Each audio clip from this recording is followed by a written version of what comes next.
While Leon and Roxy get closer, Amanda and Edie get a little steamy too. Let's see what happens. You're watching the Almost Family After Show. I'm Maria Menounos, and you're tuned in to AfterBuzz TV, the ESPN of TV talk. Now, let the buzz begin. Let the buzz begin. What's up, everybody? Hello, hello. Welcome back to another episode of Almost Family After Show here at AfterBuzz TV. I'm your host, Breanne Chianne, and I'm here with my sisters from another mister. I love that. Princess Carroll is here, the biggest Emily Osment. Oh wait, no, you're not an Emily Osment fan. You are? Yes. Are you? Okay, But not quite as big as me. Okay. She's a throwback Emily Osment fan. Right. And she's going to be taking care of the special segment today, DNA Dominoes. But she does not compare to Jessica Lucero, who What's is up, guys? the biggest Emily Osment fan in the Love world. her. We're going to try and get her on this season. Okay. We're going to try and Put get the her to energy join us out over there. Yeah. Put it out there. Speak it into existence. Yes.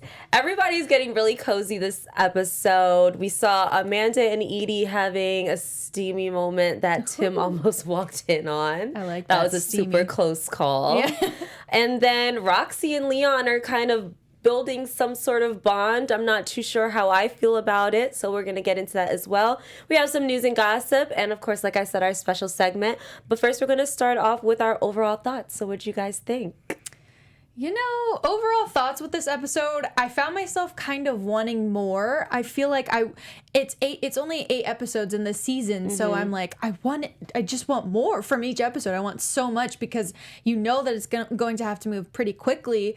And while there was a decent amount to happen between someone like Edie and Amanda, the two of them, they had a little bit going on there, but I still am like, guys, keep it coming. I am so ready for them to just keep throwing bombs at us. Okay. What do you think, Princess? I actually agree with you.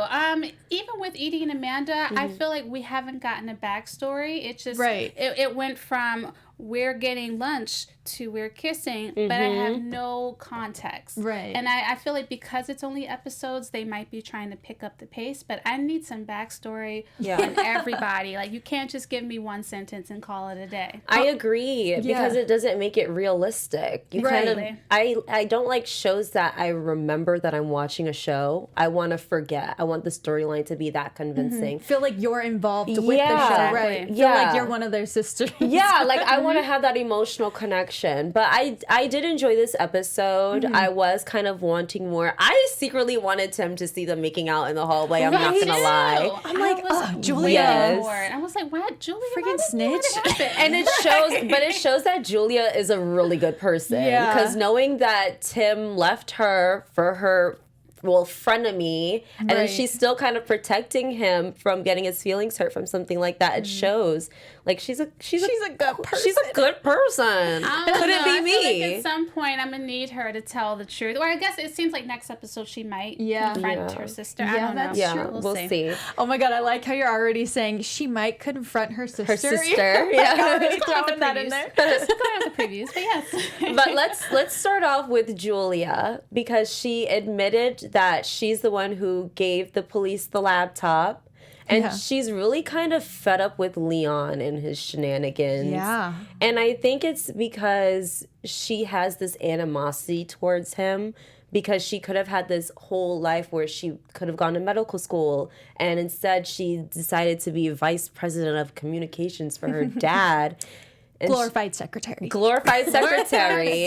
That's what that really is. Yeah. So how do you guys feel about Julia and the turn of events that's happening in the way she's been treating Leon? You know, it's really sad that she has pretty much lived her entire life to kind of be the backbone for her dad, and now he let her down in the biggest way ever. He has been doing some very shady things, and she finds herself looking around everywhere she goes to see maybe she sees similarities in this person and just everyone passing by her. She's just been let down so much by her dad. It's like, it's honestly, that's terrible to have lived your life for that long, your entire life, and then nope, like your dad is a completely different person than you thought he was. Absolutely. You know?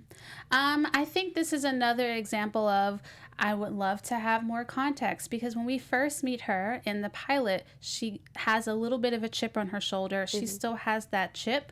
And I get it. Her father doesn't seem like the most, the person that I would trust the most. But at the same time, I would love to get an episode where we just get a little bit more of her backstory, find out what exactly has gone on between her and her father growing up. I need more than you just saying, he's told me what to do my entire life. I need a little bit more than that, even if it's just as simple as a flashback, or maybe her confronting her dad and having a true let me tell you off moment. It would be really, to me, it would be really impactful and really helpful in me even empathizing with her. Because right now I understand her situation. It's terrible, but I have no context for why she's angry all the time. Like, I need more. You're kind of wondering why she's done so much for him all of her life, you know, like she's the kid. Just show me more of that, like or just why. It's like explanation of what built up to it. Right, exactly. Is there some sort of devotion? Was he there for her in a way that her mother wasn't? Or even what was her relationship with her mother? Yeah, that so would many be nice. unanswered questions. Yeah. I agree. The context part is it's a really big part of it. I think that the scene where she was at the board meeting, basically talking to them about, she went there when she was selling Girl Scout cookies, and I'm just watching her give this whole emotional spiel. And the whole time I'm thinking, this is not the job for you. You're not cut out for this. You're at a board meeting talking about your childhood. Yeah. This is business. You can't mix up your personal childhood memories with something your business is going under, and you're pulling this sympathy card thing, thinking you're pulling at people's heartstrings, and the whole time you're about to get fired. And she was hit with a quick reality. And the thing is, they're like, we don't care. Yeah, but I didn't feel bad for her that she got fired, because I don't think she has it in her to run it. That's my opinion. Well, clearly neither does her father. I mean, at the end of it, we see him kind of, sort of in cahoots with Isaac, question mark. You've always been my number 2. Yeah, so, I mean, but at the same time, that clause was in her contract. So why would you have that clause? I'm so confused. Well, he probably never thought that this would happen. Yes. That's true. I think that is true. And I also think that he expected her to just hand it off to Isaac and say, you know what, I trust you, because she said, I'm not a doctor. I don't have the arrogance of knowing everything like you guys do. So I think her dad expected her to just pass it on to Isaac, seeing how Isaac and Leon's relationship is. Right. Her. It is weird, though, seeing... I like the way that you said, well, I don't necessarily like it, but the fact that you said you don't think she's cut out for it, I agree with you there. But also, when you think about a good doctor that you actually want to go to for everything, you think about someone that you can actually sit and talk with. Yeah. And so in that way, I think she's very cut out for it. But the business side of it, I completely agree with you there. I think she needs a partner. Yeah. Because you do want to have that compassionate person. It is or was family owned and operated. So I think it's good to have that personal touch, but maybe she handles one side of it and she has a medical professional to handle the medical side of it, like some sort of partnership. Exactly. Isaac would be perfect. Yeah, exactly. And I think Isaac would be good. That really shows Leon's business mentality, because I'm sure he's the one that said, I want you to be the communications person, because he saw that trait in her, that you're good. You can be the face because you have this caring, nurturing side of you. Because I know you're not going to be in the doctor's office with me, so I'll put you to use and use you how I can. I want to talk more about Leon, but first, Princess, I want you to share this special message with our listeners. Exactly. So, guys, before we move on to our next topic, Leon, we just want to thank you for making us the ESPN of TV talk. And for us to continue to grow, we could really use you guys' help. So if you're on YouTube right now, please hit the thumbs up button and subscribe. And if you're on iTunes, give us a 5-star rating.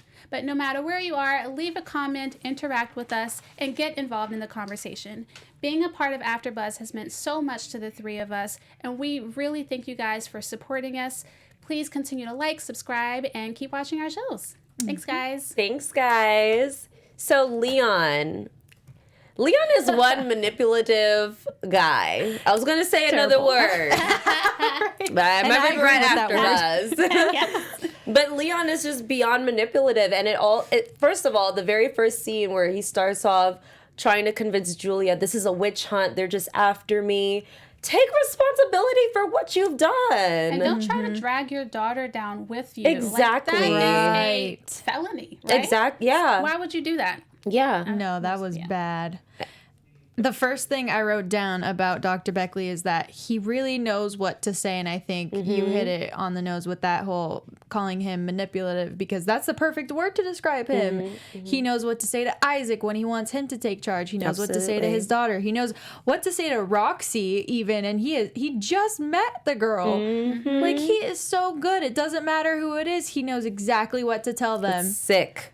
It is terrible. And that's why even when it came down to his treatment and giving Julia the title of VP of Communications, I don't even trust that was truly from a good place either. I feel like I don't know if I believe that he believed that she could do it, if that makes any sense. I feel like it may have been a pacifier role. Like, you know what?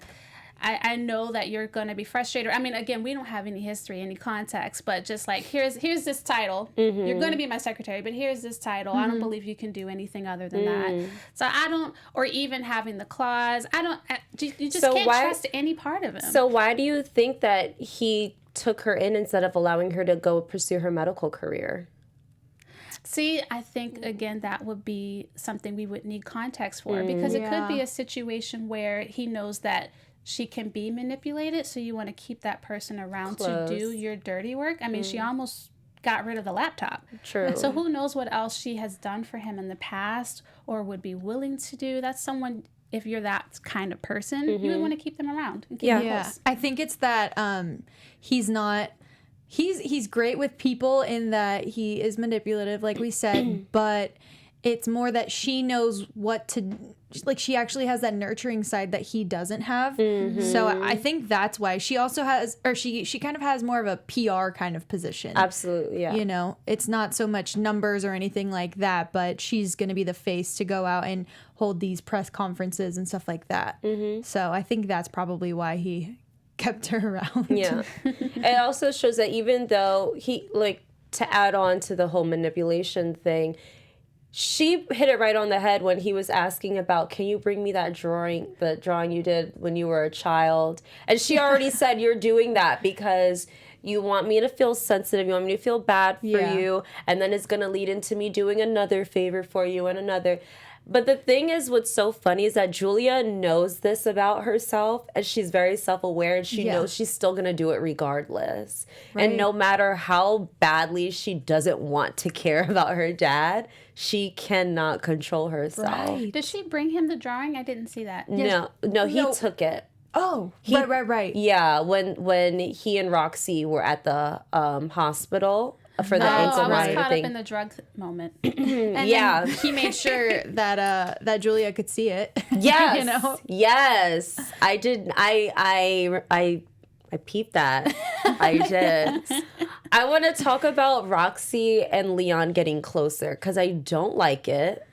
That's weird to me. It's so weird. I think Roxy is super pushy, and I don't know if she really is desperate for a family. Yeah, I think that's all it is. That's just what it is. Because I'm like, what do you guys think, like, it could be genuine if you're at a point of desperation? Because I feel like if you're desperate for something, I kind of question your motives. No, heck no. Because when you look at people's relationships where a person wants to be in a relationship with someone else, they seem to, like, if they just want to be with someone else, they don't really care as much about that person as they should. You know what I mean? Like, they could definitely care.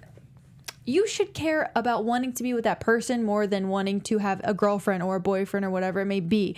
Whereas for Roxy, she just wants another family because, a replacement. Yeah, her current family sucks. They take half of her money and they just don't really care about her. But I don't think that she can actually expect Dr. Bechley to honestly be a good dad, because look at what he's done. Like, he can't be a great person after what he's done. But she's blind years. to it, though. Yeah. She's like trying to make it work. Yeah. I think that's part of desperation. When people are desperate for love or anything else, but especially love, they just have these blinders on. The person can do no wrong, or I believe that they see the red flags, but they just choose to step over them because they're so desperate. And I don't know if it's just for love. I think it's for family, for identity. I think that she's really looking for a lot, really for herself. Exactly. Yeah. So I think she really is desperate. I don't know if it's specifically for family, but she's trying to feel something. And I think obviously that's what she's using the drugs for. Yeah, that's a very good point. Also, what also makes me question how genuine it is, because I think that she's a natural competitor. Yeah. And the comment she made to Julia really bothered me when she said, "You're just jealous because you have someone in competition for your dad's love." Yeah. And that really troubled me, because I'm like, one, you're out of pocket. Yeah. Who are you to talk to me or try to convince me to forgive my father? You've known this man all for 48 hours, less than that. And I'm letting you stay in my guest room, and you're coming to me talking about, you should see your dad, you should forgive him, he's a good guy. Girl, the audacity. Have you lost your mind? Oh, no. Desperate. And then you're telling me that I'm competing for my dad's love from you? My dad is using you to get to me. Yeah. Right. And so it's so dangerous when you have someone that's competitive, full of pride, on drugs, desperate, unstable. Yeah. So, what is going on with her? What do you guys think about Leon basically saying that he wants to help her get off drugs? Oh, that I actually do like, but at the same time, okay, so this is what I think. Another time of him giving her what she wants to hear, that's going to keep her around. And he is like longing for companionship right now. So he's like, I can help you with that. Obviously, that's not going to take 12 hours. That's going to take forever. That's going to take a while for that to actually happen. So she's going to have to stay there, visit with him very often, and they're going to have long talks, and like that'll keep him busy for a while, you know? Yeah. That's what I think it's all stemming from. I think, I don't know what the motive is, but I don't think there's a good one. Right. I think he's just finding a way to, obviously he can identify her addiction. We can all identify the fact that she's desperate, but he sees a place of vulnerability, and I think somehow, some way, he's going to find a way to use it, to take advantage of it. I wish I could say that his plans for her were from a genuine place, but they're not. We've seen he's not only manipulative, but he also believes that he does no wrong. He's a sociopath. He is. So nothing he does can be trusted, unfortunately. And poor Roxy, I actually feel bad for her, because to behave like this, honestly, all of them are very broken. They're human. Yeah. But I feel for her because I feel like she has nothing and no one that she feels like she can hold on to, not even herself. Do you honestly think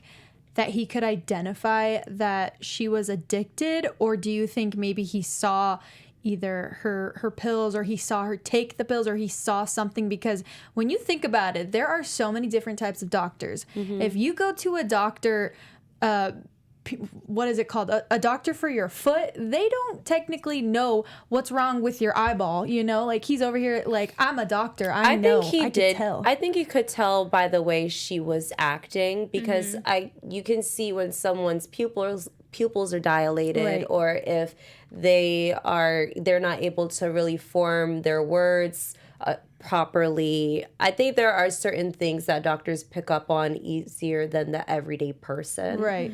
But there is a possibility, because Roxy is kind of sloppy with the way she is. So I wouldn't be surprised if he saw a couple pill bottles, lying around somewhere. Yeah, hanging out of her bag. She probably popped it in front of him like a Tic Tac, and she forgot that it was a Vicodin. It's Roxy. To that point, I think especially strong prescription pills like that, I think doctors are aware of the effects, especially if you prescribe it. Yeah. You know? And I'm sure that's something you cover in medical school, is just, there are some things that you just have to study. A general thing, yeah. Exactly. So I feel like because it's a prescription pill, he knows the effects of it. I think he was probably able to pick up on that. I think when you were talking about you don't know what his intentions are about trying to get Roxy off drugs, I think that he looks at Roxy as a project, and she's going to be his redemption opportunity. Ooh, at least in Julia's eyes. hope so. And it will translate into something maybe a little bit more public, since he is fighting this case. And he's not a dumb guy. He's not some old, guy that just wanted to help his community. He's very calculating. So I think he's looking at Roxy as his last saving grace to try to show that he can be a good guy. That's just what I think. That's a good prediction. I think that's a very good prediction. I'm afraid of what will happen with Roxy when she finds out the type of person he really is. Yeah. Because she's already broken. Trying to complete herself by becoming close with him, it's not going to work. It's not at all. So, So, speaking of mess. Speaking of mess, guys. Edie and Amanda. First of all, from episode 1, I got lesbian vibes from Edie. Really? I got a lesbian first, because I don't want to backtrack too much, but I at first I thought she was having an affair on Tim when they had that encounter at the yoga place. Okay. Then after I saw the way she was looking at Amanda when she walked out, and just like the nervousness and rage she had for no reason, I'm like, ooh, you like her because you're probably jealous of her. Yeah. And you see how confident she is in her own skin. Because Amanda's probably just out and is an out lesbian. Right. And she probably envies that. And then that was like, oh, Edie's a lesbian. All the way. And so I wasn't surprised when I saw how steamy it got. Really? Yeah. Do you guys trust the relationship that she's kind of forming with? You guys don't trust Amanda? No, neither of us do. Why? Tell me. You have a good take on this one. You could go first. First of all, the way that Amanda operates, so you have this love interest on the other side of it, and you know that she's going through a situation like this, and I feel like she's taking advantage of it. I think the other side of it too is, this is just how I operate. If I know someone's in a relationship, I'm going to respect that, whether I know this person is in a situation or in a lifestyle that I know is not true to them. I don't think it's respectful to try and draw someone out of a relationship. So from a personal place, I think that shows the kind of person that she is by doing something like that. And frankly, I just don't trust her. I don't get good vibes from her. Something's up.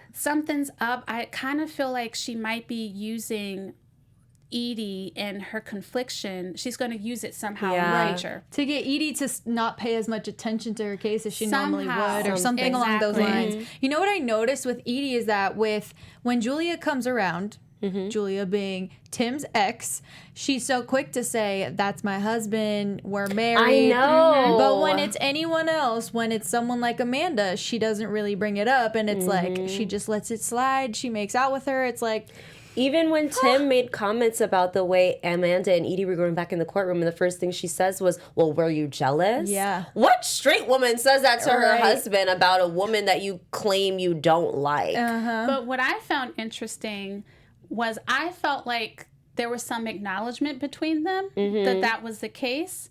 And I feel like we're trying to figure out whether or not they're going to become swingers. Or some sort of open relationship. I have that in my predictions, I'm not going to lie. It seemed like he might be okay with this. Yes. Like there was no clear acknowledgement on either side about whether or not he was jealous or whether or not there was something between them. It just seemed to be okay, we have this sexual tension, let's just work it out.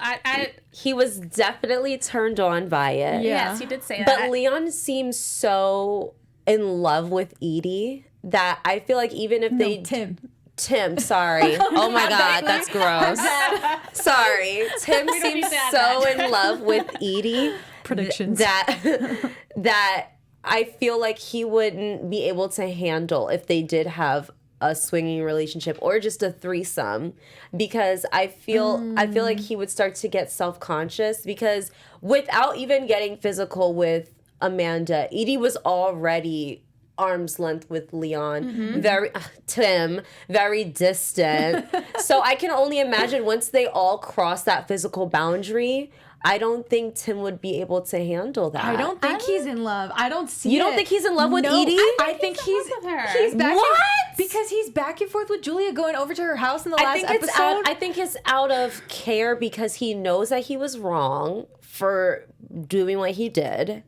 And I think he just I think he's just a genuine good guy that wants to do the right thing. Yes, but even then, when you see Julia, she goes over to their place and she's like, will you look at my contract? He's like, yeah, I'll definitely take a look at it. Like, he's so eager to jump whenever she needs help with anything. I do think that he crossed a line by doing that. I did think that was inappropriate. However, I also believe that he's in love with Edie. And the fact that he slept with her after that lack of acknowledgement between the two of them, I think it could... I don't know. That might be the way their relationship goes and how it gets revved up again. I don't know. I have no idea. The scene when they have sex, I thought it was interesting that what finally got her in the mood was talking about Amanda. Yeah. And so heated. Tim didn't even really catch that. She even brought it up after, and he was like, who's Amanda? Yeah. You know? She's like, are you still jealous? Yeah. Why are you talking about this woman? I just laid after. pipe on you, and you're bringing up this woman again. I didn't think about that. That's why I'm just thinking, because she told Amanda on this lesbian scale she's 50-50. Yep. But no, you're not. Amanda called She's it. leaning. Yeah. Amanda called it. I think, didn't Amanda say she thought she was like 80-20 or something? Amanda's high? 80-20. Amanda is 80-20. Yeah. Oh, But then okay. Edie ended up admitting that she's 60-40. A little bit, yeah. I don't think she's 60-40 It's going either. even more. It is. Next episode, it'll be 70-30. Because she's getting more comfortable in who she really is. Yeah. Do you think this is the first time she's ever been with a girl? Because she never answered. I think she didn't answer. I thought she said it was. She didn't answer. I don't remember hearing an answer. I think. And that's part of me felt like, okay, this is my theory. Part of me felt like maybe back in college or early on, she had some flings. Yeah. It's college, probably. Or was curious. You get a little Right, crazy. Yeah. Right. She fell in love. I believe she genuinely fell in love with Tim. But now things are unraveling, and now she's feeling frisky again. So I think she's kind of going back to that. She talked about the thread. I think she's going back to that 20% or however much percent it is, that thread. The question for me is, why? Is she over Tim? Is she going through some sort of phase? Is it just she needs to get out some sort of expression? Is he not satisfying her? I don't know. Because I'm trying to figure out, why are you still with Tim? Are you with him because he's a safe zone? Because she is for the public eye? Right, because you are competitive. And I'm sure she probably feels like it would be harder for her to progress in her career as a lesbian and that who is out. And it's easier for her to have a man on her arm.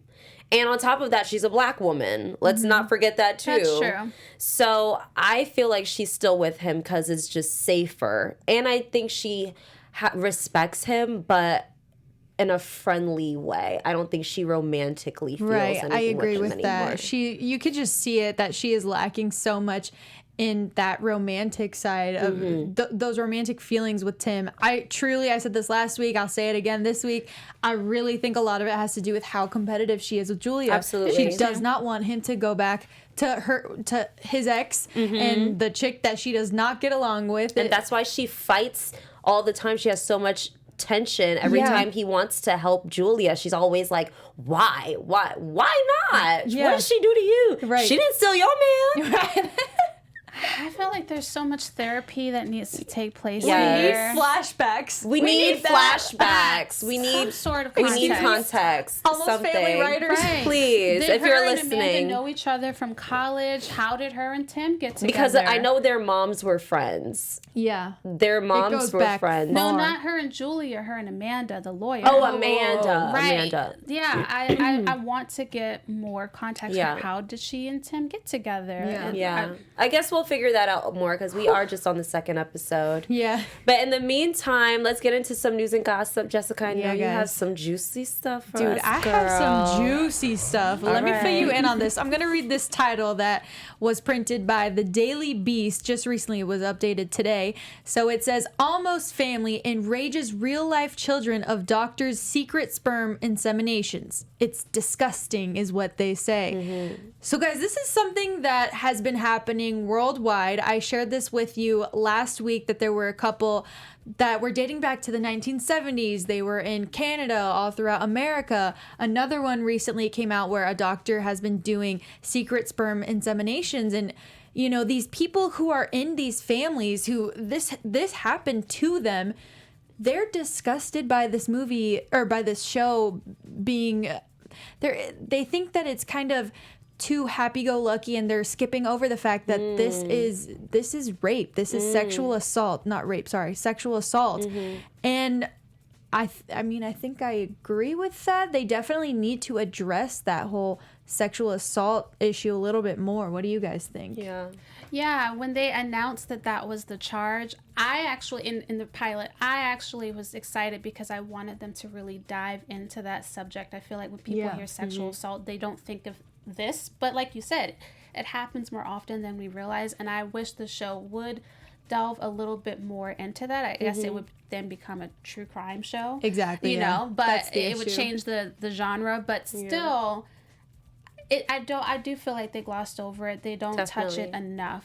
So I kind of agree. I agree. I think there's too much comedic relief in the show to really... And the thing is, there is so much potential to take it on more seriously without turning into a crime thing. But I think it's... And no shade to anyone, but I just think it's lazy to go about it in the funny route. And then on top of that, when you're listening to a story like this and you're watching it from the perspective of Leon and Julia and everybody else on that end, you don't, as a viewer, you don't really comprehend how serious it is. But if you were someone on the other side as a victim, you would be viewing it in a totally different way. Right. So it's hard to, you almost have compassion for Leon because you're watching it in a certain angle. Right. So I definitely understand why people are outraged. Yeah, and that being said, talking about people who are identifying with what's going on in the show, a viewer actually tweeted me. Her name is Stephanie from Michigan. Her @ is Steph7273. She said, I loved the show tonight. The happy IVF story hit home since I myself did a few rounds of IVF. So I thought that was awesome because it shows like these... The things that they're talking about in this show, they're so real. And if they portray it correctly, people are going to identify with that and they're going to be so happy about the way that it's portrayed. But you can't make it too happy-go-lucky like you said. I think that's when it starts to become an issue and you just can't skip over it. Yeah. Right. Totally agree. Now to end on something a little happier, guys. Thank you, please. Let's lighten this load. Time to lift everyone's spirits. So basically, Brittany Snow, who plays Julia, for those of you who don't know, basically she became engaged back in February to Tyler Stanaland. He is a realtor out here in Southern California, and so she announced her engagement back in February, and people have been asking her questions nonstop about this wedding. When's it gonna happen? What's your dress look like? This and that. And she's like, can you just give me a second to breathe while I plan? I'm working, guys. She's like, I want to be engaged. I want to like just relax for a minute. Right. But she finally came out to people saying that she has two things that she knows she for sure wants to be a part of her wedding. And the first one being her dog Billy that she wants in her wedding. Cannot forget her dog Billy. Those of you viewing on YouTube, you can see her little Billy right there. Cute. So precious. I'm not positive on what kind of dog that is for those of you listening on the podcast. It's a white dog. It's a white dog. It's a white teacup dog. Its name is Billy. It could be a boy or a girl. We don't know. But her dog Billy, and then the other thing that she wants included in her wedding is margaritas. So maybe a little margarita bar or something. I don't know. Like a DIY do-it-yourself margarita. Ooh, that'd be cute. That'd be so fun. Maybe I'm giving her some ideas.